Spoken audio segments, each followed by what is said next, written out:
যাওয়ার কথা না। জননেত্রী শেখ হাসিনা এই বুতু হালদার সাহেবের বাড়িতে, আহসান কবির হালদারের বাড়িতে পরপর 3 বার গেছেন।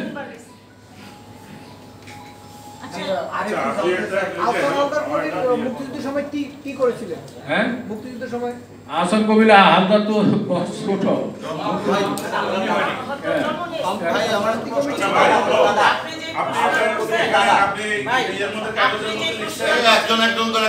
একজন করে বলে আহসান কবির হালদার সেন্ট্রাল ছাত্রলীগের সদস্য ছিলেন, কেন্দ্রীয় কমিটি, সারা জীবনে ছাত্রলীগ করে গেছে।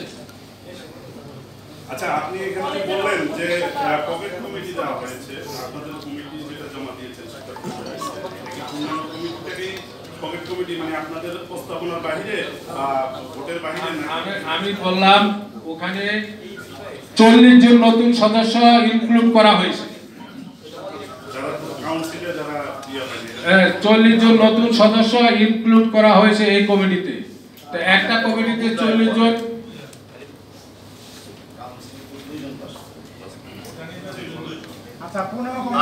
আমি বলি, বাংলাদেশ আওয়ামী লীগের গঠনতন্ত্র মোতাবেক প্রত্যেকটা ইউনিটের সভাপতি, সাধারণ সম্পাদক আপনার তৃণমূলের যে কাউন্সিল এবং ডেলিগেট তাদের ভোটে নির্বাচিত হবে এবং নির্বাচিত সভাপতি, সাধারণ সম্পাদক ওই কমিটি সিগনেচার করে কেন্দ্রে অথবা জেলায় অথবা উপজেলায় যেই কমিটি হোক তারা জমা প্রদান করবে 71 সদস্য বিশিষ্ট কমিটি।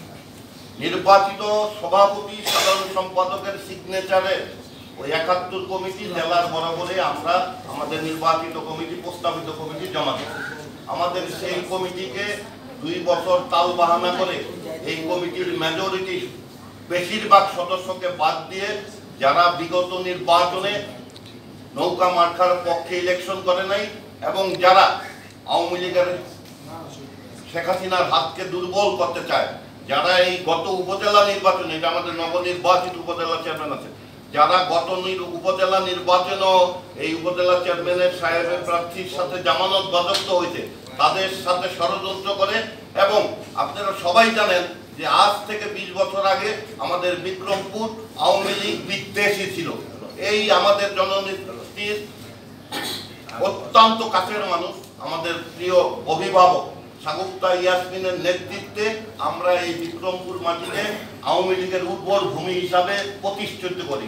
সেই উর্বর ভূমিটাকে নষ্ট করার জন্য কতিপয় দুষ্কৃতিকারী যারা বিগত নির্বাচনে বারবার পরাজিত হয়ে কামিয়াবি হইতে পারতেছে না, সেই জন্য এখানে আওয়ামী লীগের যে ঘাঁটি তৈরি হয়েছে টঙ্গিবাড়ি এবং লোহজন টোটাল বিক্রমপুরে, সেটাকে নস্যাৎ করার জন্য একটা নির্বাচিত সভাপতি, সাধারণ সম্পাদকের সিগনেচার দিয়ে যে কমিটি 71 বিশিষ্ট দেওয়া হয়েছিল সেটাকে অ্যাভয়েড করে তারা একটা ফেসবুক কমিটি 2 দিন আগে প্রকাশ করছে।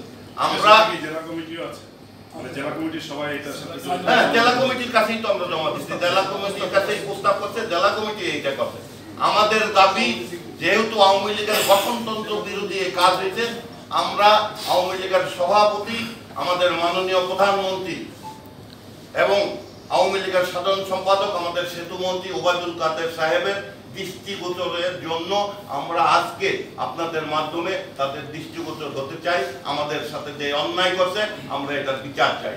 আরেকটা জিনিস, সেটা হলো বিগত ইউনিয়ন পরিষদ নির্বাচনে একজন মহিলা মেম্বার প্রার্থী যার জামানত নাই, সে থানা আওয়ামী লীগের মতো একটা গুরুত্বপূর্ণ কমিটিতে ভাইস প্রেসিডেন্ট নির্বাচিত, ফেসবুক কমিটিতে। আর আমাদের উপজেলা চেয়ারম্যান যিনি বিপুল ভোটে নির্বাচিত হয়েছে এই ফেসবুক কমিটি, সেখানেও তার নাম লেখা নেই। এই যে কবির হালদারের কথা বললো, কবির হালদারের দাদার বাবার কথা বললো, কবির হালদারের বড় ভাই আমাদের সাবেক উপজেলা চেয়ারম্যান, দীর্ঘ 28 বছর আওয়ামী লীগ, টঙ্গিবাড়ি উপজেলা আওয়ামী লীগের দীর্ঘ 28 বছর যিনি সভাপতি, সাধারণ সম্পাদক ছিলেন, তখন তো এই কথা ওঠে নাই, কারণ এটা একটা ভুয়া। যারা আমাদের সাথে এই আওয়ামী লীগকে নস্যাৎ করতে চায়, টঙ্গিবাড়িতে যারা আওয়ামী লীগকে দুর্বল করতে চায়, তাদের এটা একটা চক্রান্ত। আমরা এই চক্রান্তর বেড়াজাল থেকে আপনাদের মাধ্যমে প্রধানমন্ত্রী এবং আমাদের পার্টির মাননীয় সাধারণ সম্পাদকের দৃষ্টিগোচর হয়ে আমরা এটার প্রতিবাদ করতে এসেছি। আমরা যেন আওয়ামী লীগের গঠনতন্ত্র মোতাবেক আমাদের নির্বাচিত কমিটি এবং নির্বাচিত কমিটির যে প্রস্তাব কমিটি আছে আমরা সেটা পুনর্বহাল চাই। এবং ভাই আমার আমার নাম আতিকুর রহমান শিল্পী, আমি জেলা পরিষদের সদস্য, মুন্সিগঞ্জ জেলা পরিষদ। ভাই আমার একটা প্রশ্ন আছে ভাই আমার এবং আমি প্রস্তাবিত কমিটির জয়েন্ট সেক্রেটারি। বলেন যে আপনাদের এই যে ফেসবুক কমিটি যেটা আপনারা বলছেন, এই কমিটিতে অনুপ্রবেশকারী আছে, আমার ইউনিয়ন আছে, আমার ইউনিয়নে যিনি এখনো সুমন হালদার নামে এই প্রস্তাবিত ফেসবুক কমিটিতে যিনি আছেন, এই সুমন হালদার এখনো বিএনপির রানিং কমিটির সদস্য। এবং এরকম 40 জন আছে যারা জননেত্রী মনোনীত নৌকা মার্কার প্রার্থীর বিরোধিতা করছে, তাদেরকে পুরস্কৃত করছে এই কমিটির মাধ্যমে।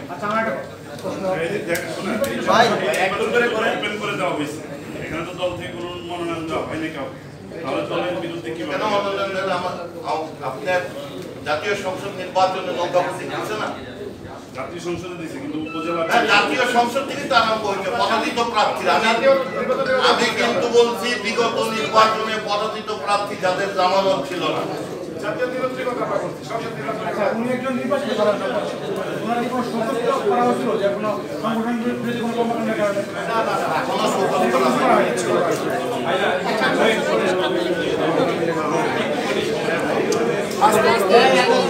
চুপ করেন।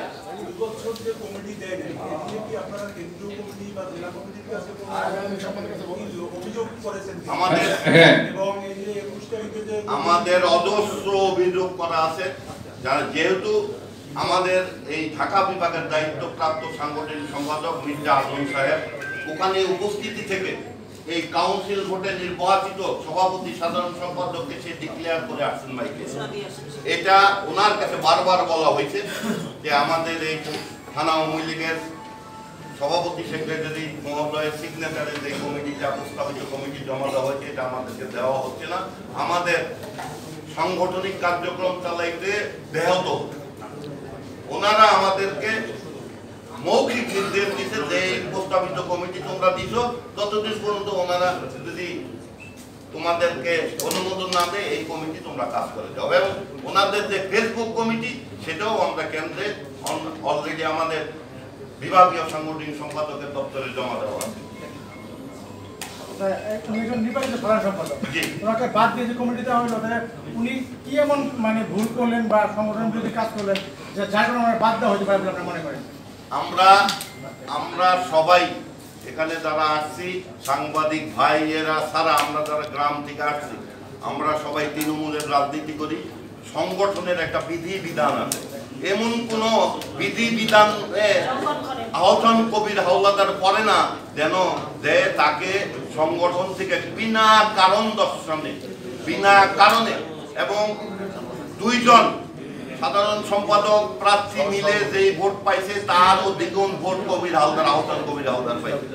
একজন জনপ্রিয় এবং আওয়ামী লীগের কাউন্সিল ডেলিগেটের ভোটে নির্বাচিত প্রতিনিধিকে কি কারণে তাকে বাদ দেওয়া হইলো, এটার জন্যই আমরা আজকের এই সাংবাদিক সম্মেলন এবং কোনো কারণ দর্শন ছাড়া।